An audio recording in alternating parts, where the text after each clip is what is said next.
자, 다음에는 이제 그 소송 주체 중에 첫 번째 법원을 받고 이제 검사를 보도록 하겠습니다. 검사는 검찰권을 행사하는 국가기관을 검사라고 하는데, 우리가 소송을 주체할 때 가장 기본적인 것은 그 사건을 법원으로 가져와서 재판을 요청하는 그런 소추권, 공소권이 가장 이제 기본적인 기본적인 권한이겠지만, 그 외에도 검사는 여러 가지 기능을 하고 있는데, 그것이 검찰정법 4조에서 규정하고 있는 것이에요.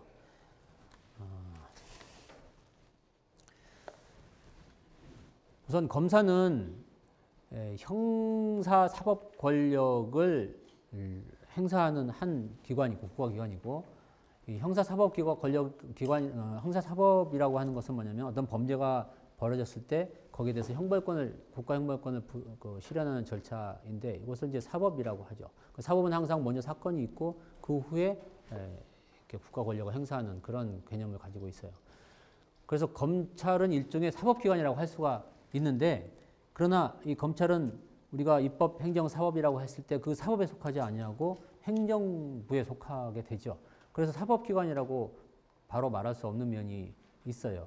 그래서 검찰이 행정기관이면서 또한 사법기능의 일부를 수행한다는 차원에서 준사법기관이다, 이렇게 얘기를 하고 있습니다.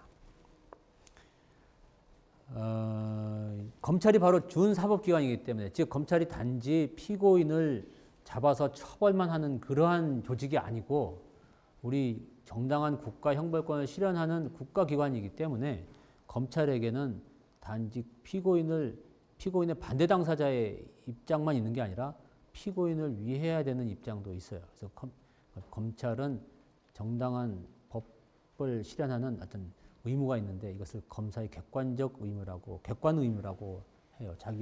검찰의 이익만 추구하는 것이 아니고 국가 전체를 볼 수 있어야 된다라고 합니다.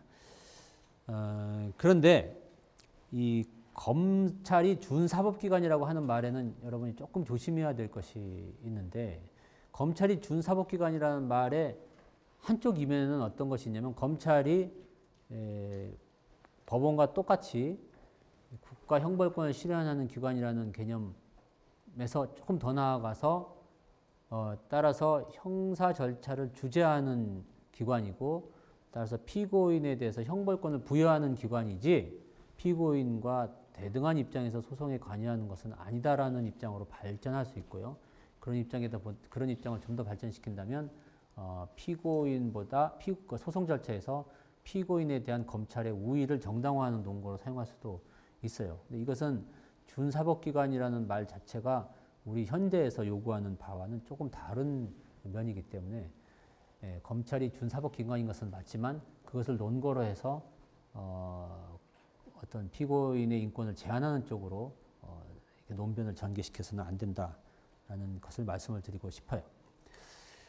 한편 이제 검찰은 전국에 검사가 많이 있는데, 그럼 그 검사 한 명 한 명이 다 국가기관이냐, 아니면 전체 검찰청이 국가기관이냐라는 이제 의문이 있을 수 있는데, 우리 법은 검사 한 명 한 명이 다 국가기관으로 보고 있어요. 그래서 검사 한 명이 바로 국가의 대표자가 될 수 있어서, 이제 극단적으로 말하면 여러분 중에 또 일부는 검사님이 되시겠죠. 그럼 검사님이 되셔서 초임 검사가 돼서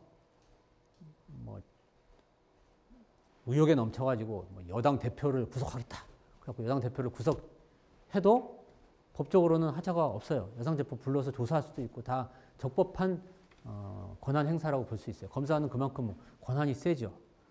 그러면 이제 검사가 이제 단독 관청이라고 하게 되면, 자, 그러면 그 여당 대표를 구속을 하는 것과 동시에 또 야당 대표도 구속을 해야 되겠다 그러고 하다 보면, 이 사람은 이거 하고 저 사람은 저거 하고 하면 정신이 없잖아요. 그래서 각 단독 단청이라고 해서 각각 하게 되면 전체적으로 이 국가 전체의 어떤 검찰권 행사가 중구난방이 될 수가 있고, 따라서 검찰에서는 이 국가행벌권이라는 게 아주 큰 칼인데 이 칼을 이제 합리적으로 행사할 수 있도록 형평성 있게 행사할 수 있도록 전체적으로 통괄할 필요가 있어요.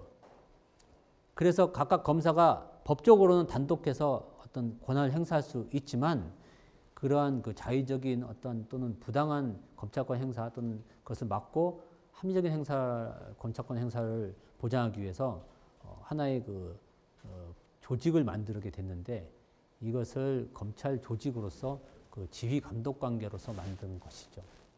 종래에 이러한 요청 때문에 검사는 전국의 검사가 다 하나다라는 개념, 즉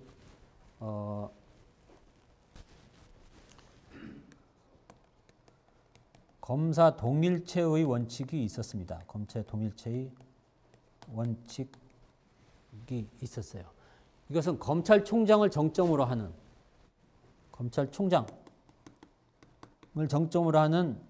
전국의 검사가 모두 피라미드 조직으로 이루어져 있어가지고 이 모두가 한 개의 단일체다, 동일체다 이렇게 보는 개념이었어요. 그래서 검사 동일체. 이렇게 한 이유는 아까 말한 것처럼 검찰총장을 정점으로 하는 일사불란한 조직이 움직여야 전국적인 그 합리적인 그 균형 있는 검찰권 행사가 가능하고 또 더 나아가서 범죄가 전국적으로 막 이루어질 수 있게 되는데 이런 수사를 효율적으로 하기 위해서는 그냥 통일적인 어떤 동일체가 조직이 필요하다라고 하는 데서 요청됐던 것이죠. 그런데 이렇게 검사 동일체의 원칙을 하게 되면 부작용도 있을 수가 있겠죠. 어떤 부작용이 있을 수 있을까요?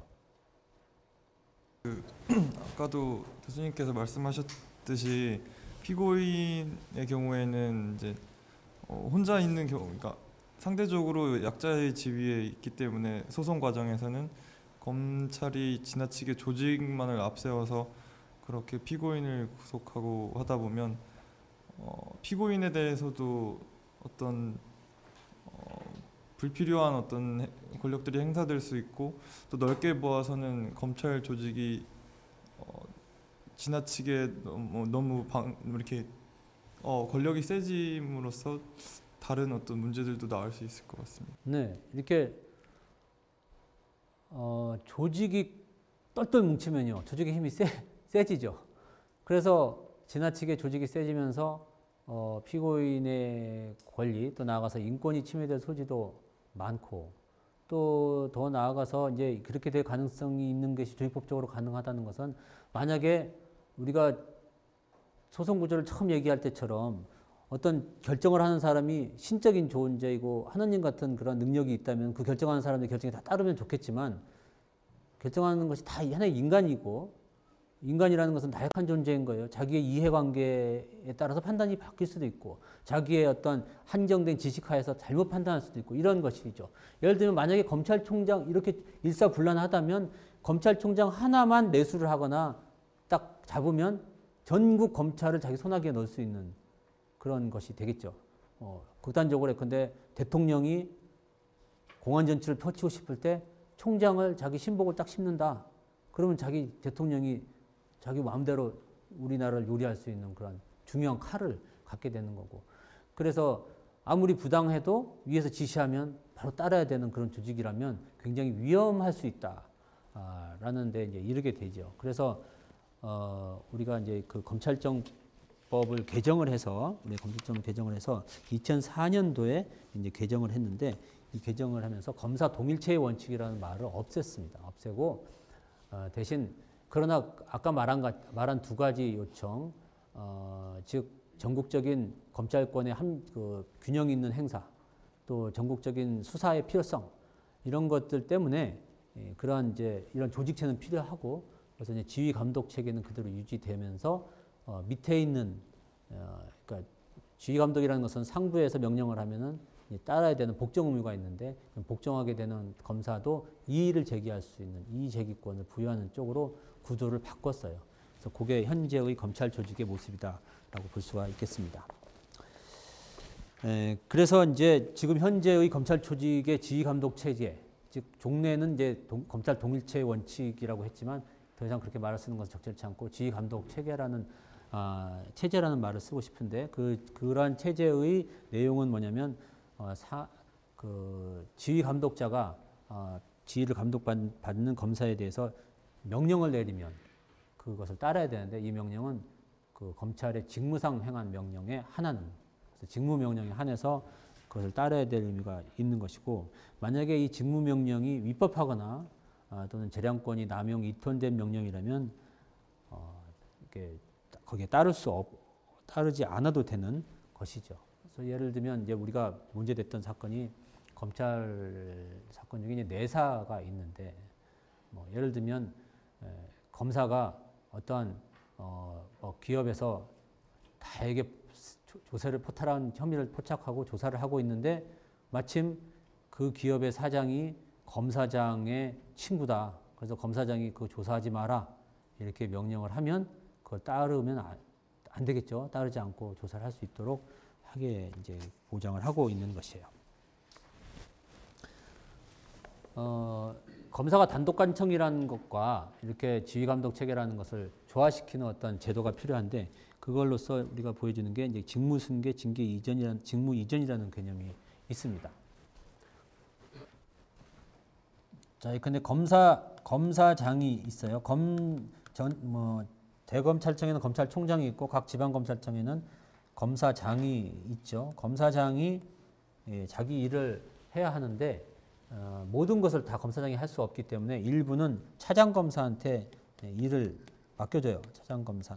이런 경우, 예컨대 이럴 경우에 이렇게, 그래서 이런 것을 직무위임이라고 해요. 직무위임이라고 해서 이럴 경우에 근데 사건의 어떤 간단한 사건에 기소할 때 그 결재를 검사장이 하지 않고 차장검사의 선에서 끝낸다. 그러나 검사장이 한 것과 똑같은 효과를 가진다라고 했을 때 여러분도 종종 봤겠지만 전결제도라는 게 있겠죠. 이런 형태로 일을 처리하는 경우가 있어서 이거를 위임이라고 하게 돼요. 그 다음에 만약에 A 검사가 어떠한 일을 하고 있었는데 이 검사의 일이 이 검사가 처리하는 것보다는 검사장이 직접 처리하는 것이 좋겠다라고 하면은 검사장이 자기가 일을 가져다가 처리할 수 있는데 이것을 직무승계의 권한이라고 해요. 검사장의 권한이에요. 직무승계의 권한. 또 어떤 A 검사가 일을 하고 있었는데 생각해보니까 A 검사는 아무래도 여러 가지 고려를 할 때 좀 그 사건을 맡는 것이 적절치 않다.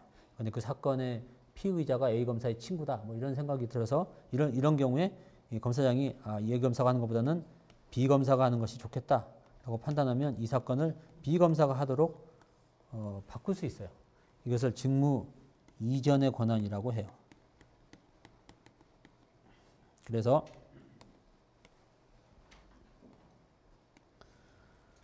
직무 승계의 권한, 직무 이전의 권한, 이런 것, 또 직무 위임, 이런 것들이 우리 검사의 조직체를 운영하는 단독관청과 지휘 감독 관계를 조화시키는 규정이라고 할 수가 있겠습니다.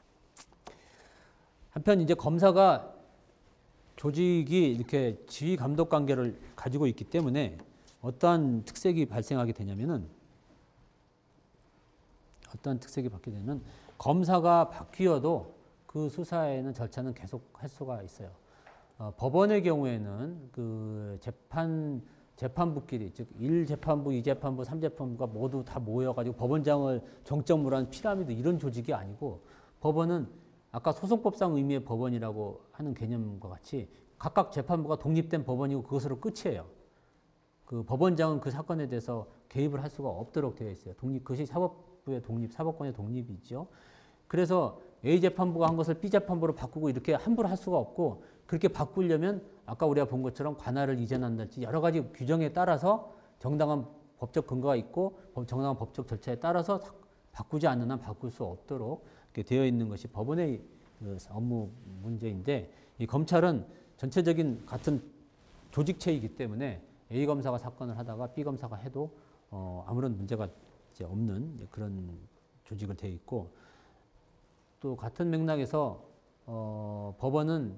법원에서는 제척 기피 제도가 아까 배운 것처럼 있지만 검사는 어차피 같은 조직이기 때문에 제척 기피 제도가 없다라는 주장이 강하고, 또 제척 기피 제도가 그래도 이제 뭐 있을 필요는 있어요. 어느 정도로는. 근데 아까 이제 그 검사가 당사자와 이제 관계가 있을 때 그런 걸 안 하는 것이 좋겠지만 우리 법이 그것을 재척 기피 같이 요청하고 있지는 않기 때문에 검찰에게는 재척 기피 제도가 없다라고 보는 것이 맞을 거고, 다만 이제 그러한 부당한 면은 아까 본 것과 같이 검사장이 적절히 직무 이전을 통해서 해결하는 것이 좋겠다라고 볼 수가 있겠습니다.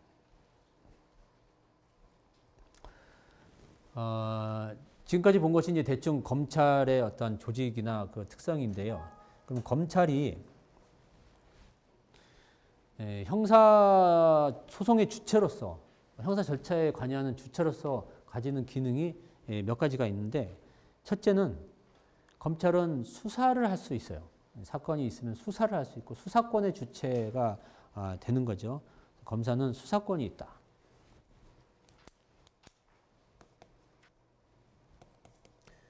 검사는 수사권이 있습니다. 검사는 수사권이 있다. 검사는 수사권이 있기 때문에 돌아다니다가 범죄 혐의가 있으면 자기가 바로 직접 수사를 할 수 있어요. 여러분은 수사권이 없으니까 범죄 혐의가 있어도 수사를 할 수 없어요. 그죠? 아무리 목도를 해도. 그래서 검사에게 그런 권한이 부여져 있고, 또 경찰의 수사를 지휘할 수 있는 권한도 검사한테 부여되어 있죠. 그래서 수사의 주체가 될 수 있고, 또 수사를 자기가 해가지고 수사를 끝낼 수 있는 권한도 검사에게 부여져 있어요. 이런 것들이 이제 수사권의 내용이고, 수사를 해서 조사를 해보니까 이것은 형벌을 받게 하는 것이 좋겠다 이렇게 판단을 하고 유죄고, 그렇게 되면은 공소를 제기해서 법원에 재판을 구하게 되는데, 이런 면에서 검사는 또 공소권을 가지고 있죠.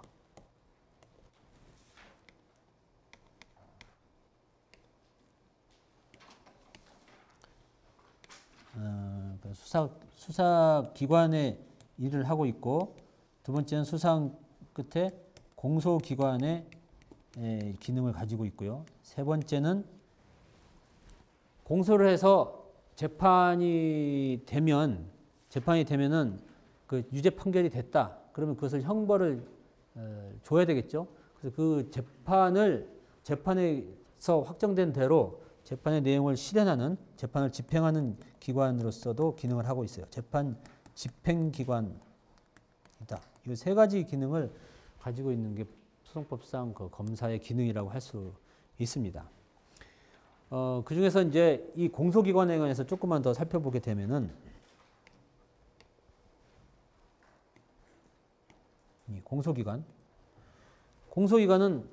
아까 본 것처럼 검사가 피고인의 반대 당사자 입장에서 피고인을 공격만 한다면 별 문제가 없겠지만, 그것이 이제 기본적인 입장이죠. 기본적인 있지만 우리가 검사가 준사법기관이라고 본 것과 같이 검사는 정당한 형벌권을 실현하는 사법의 수호자의 입장이 있기 때문에 이 검사에게는 객관 의무가 있는 거예요. 그러니까 공소 수행을 하는 것뿐만 아니라 객관 의무가 있다 이렇게 볼 수 있어요. 객관 의무가 있어서 자기가 유리한 것만 할 게 아니고 피고인을 위해서도 할 수 있어요. 해야 한다고 생각해요. 그래서 예를 들면 이런 케이스를 한번 생각해 보세요. 조사를 해보니까 검사가 어떤 피고인이 범인이라고 생각하고 조사를 했는데, 피고인이 범인이라는 목격자도 보고 다 여러 가지 증거를 수집했어요. 그런데 그 중에 하나의 증거가 있었는데, 강간 사건이었는데 당시 그 피해자의 속옷이 압수가 됐었고, 속옷이 압수됐었고, 그 속옷 속에는 남자의 정액이 묻어 있었는데, 그것이 누구의 정액인지를 국과수에 의뢰를 했어요. 그래서 국과수에 의뢰를 했더니 그 국과수에 의뢰한 내용이 돌아왔는데, 그 정액이 피고인의 것도 아니고 또 피해자가 결혼한 사람이었는데 피해자의 남편 것도 아니라는 내용이 왔어요. 이럴 경우에 피고인이 범인일 확률이 높아져요, 적어져요? 여러분 어떻게 생각하세요? 그런 감정이 왔으면 그것이 피고인이 유죄라는 쪽의 증거예요, 무죄라는 쪽의 증거예요? 무죄라는 쪽의 증거죠. 왜냐하면 남편의 정액이 묻어 있다고 하면은, 그러면 피고인이 거기에 여성의 속옷에 자기 정액이 안 묻을 수도 있기 때문에 피고인이 아니라고 할 수도 있는데, 뭔가 정액이 묻어 있는데 제3자의 것이 묻어 있다라고 하면은 뭔가 제3자가 거기에 관여했다는 강한 그 추정을 할 수 있잖아요. 물론 피고인이 했을 수도 있어요. 그러나 뭔가 피고인이 아닐지도 모른다는 강력한 증거가 될 수 있는데 그것을 검사가 받아보고 이것은 피고인의 유죄를 받는 그 소송 수행하는 데서 불리한 증거니까 그냥 덮어. 그래서 법원에 제출하지 않고 재판을 그냥 진행시켜서 유죄를 받았다. 검사가 완전히 피고인의 반대 당사자라면 이건 굉장히 뭐 괜찮죠. 자기가 불리한 증거를 제출할 의무는 없죠. 민사소송에서는 그래요. 제가 불리한 증거를 굳이 제출할 의무는 없어요. 현재로서는. 물론 다른 그 반대 당사자의 그 어떠한 증거 개시 이런 걸 통해서 다른 제도는 있겠지만 일단 뭐 그것을 제출할 의무는 없는데 검사가 이런 일을 하게 된다라고 하면은 어떤 일이 벌어지겠어요? 민사소송과 달리 검사는 이것을 제출해야 한다라고 하는 요청을 하게 된다면 어떤 논거로 어떤 논거로 될 수 있을까? 네, 말씀해 보세요. 검사는 수사기관이기도 하지만 가장 넓게는 공익을 대표하는 기관이기 때문에 그렇죠. 바로 우리가 본 것처럼 검사에게는 객관 의무가 있고 객관 의무가 있기 때문에 자기에게 유리한, 즉 유죄받기에 유리한 증거만 내는 게 아니고 만약에 그것이 무죄라면 무죄인 것을 밝히는 것도 또한 검사의 임무라고 보게 되는 거죠. 그렇게 된 데는 검사가 엄청난 수사권이 있고 피고인은 수사권이 없잖아요. 그래서 검사에게 그런 의무를 부여하는 것이 적절하겠다. 또 더 나아가서 이제 증거를 제출할 때도 그렇지만 어떤 의견 진술함에 있어서도 검사에게 피고인에게 유리한 내용이 있다면 그것을 진술하도록 한다. 이것이 바로 검사의 객관 의무에서 나오는 것이라고 할 수 있어요. 방금 전에 본 사건은 2001 다 23447 판결의 사안이었습니다.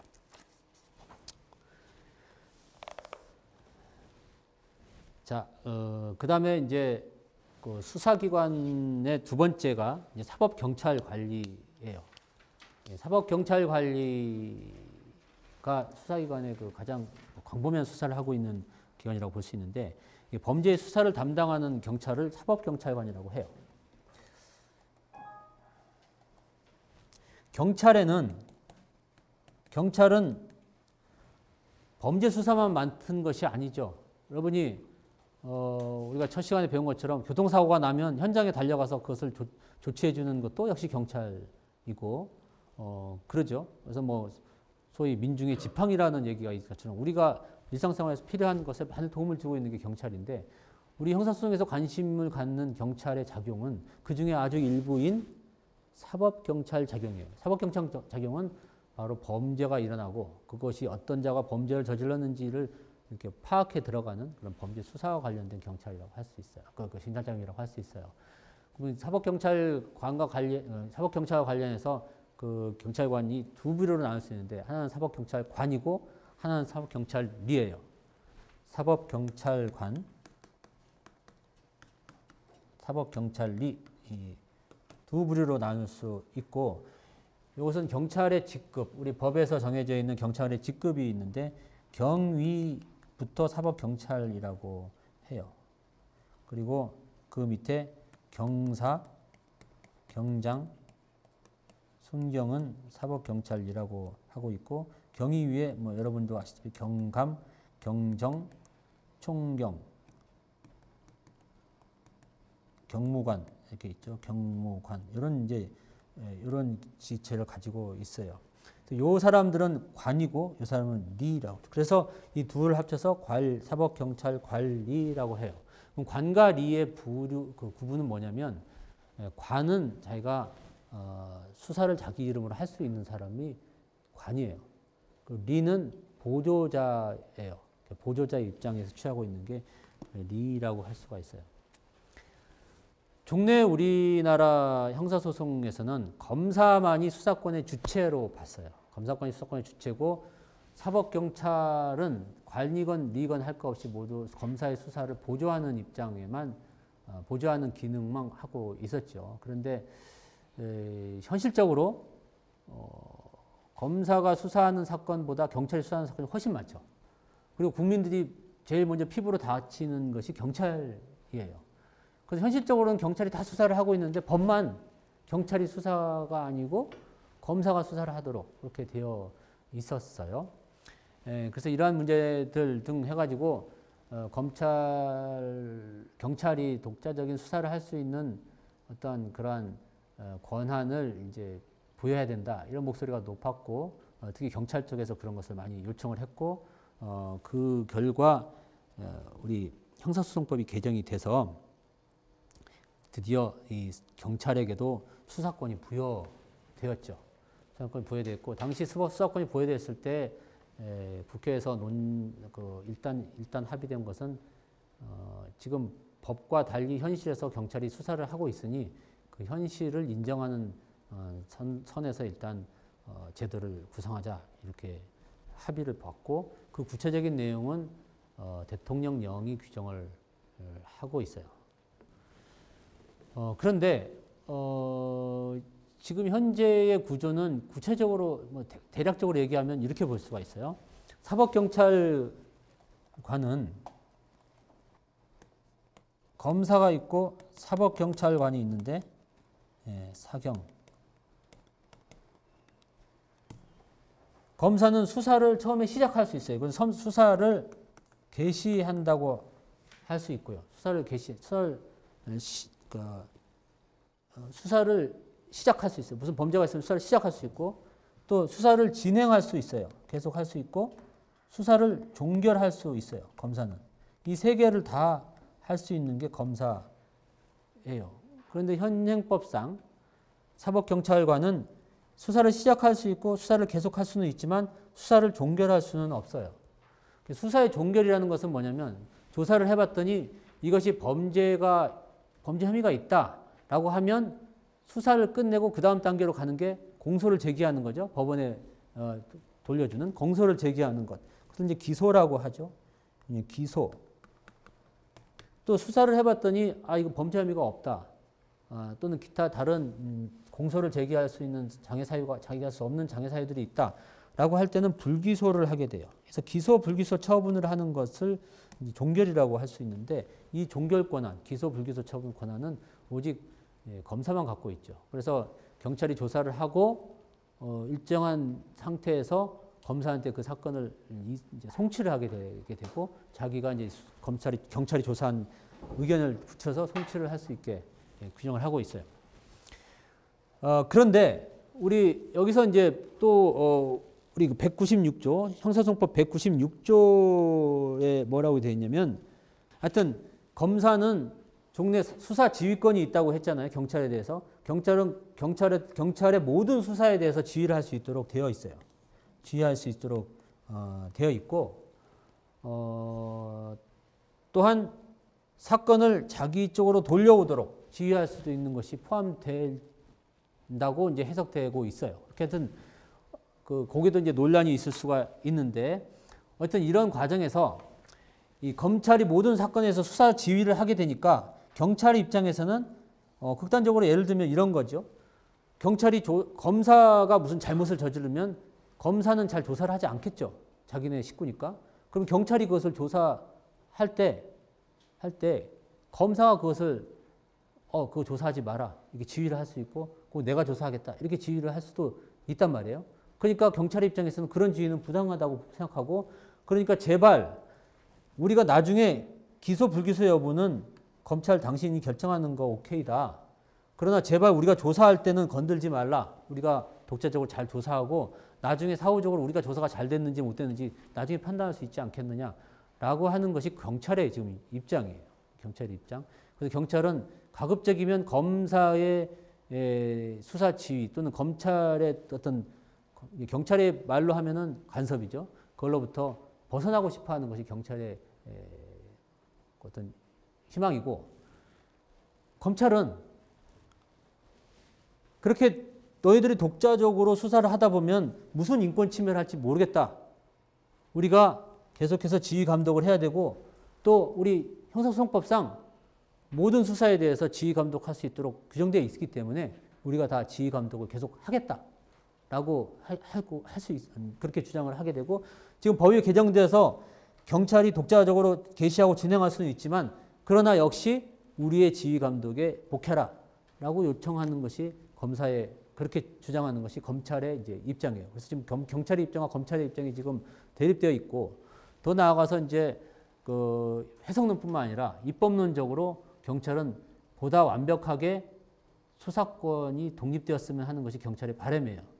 그래서 여러분이 다 유명한 수사권 독립 논쟁이 여기서 나오는 거죠.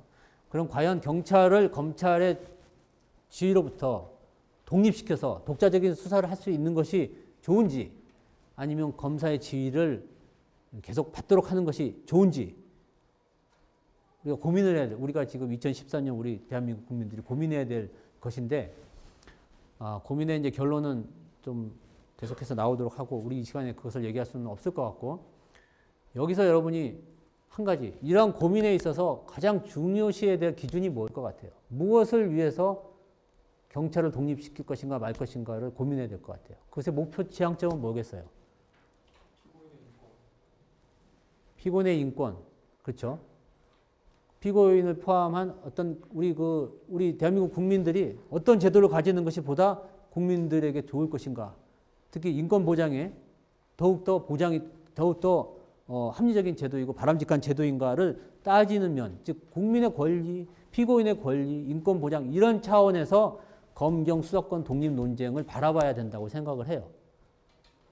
경찰이 검찰의 간섭을 받기 싫어서, 또는 검사는 경찰을 간섭하고 싶어서, 통제하고 싶어서 이런 식으로 각각 기관의 권한을 확대시키는 쪽으로 논쟁을 한다는 것은 굉장히 불합리한 논쟁이고 부당한 논쟁이고, 국민의 입장에서 볼 때는 정말 뭐 속된 말로 웃기는 논쟁이죠. 그러나 뭐 이런 말씀을 드리는 것이 옳은지 모르겠지만, 다소 지금까지 우리의 그 검경 수사권 논쟁에 숨겨진 저변에는 각각 이게 기관 이기주의적인 면이 있지 않았는가 좀 반성을 좀 하게 됩니다. 네, 오늘 여기까지 수업을 하도록 하겠습니다. 네.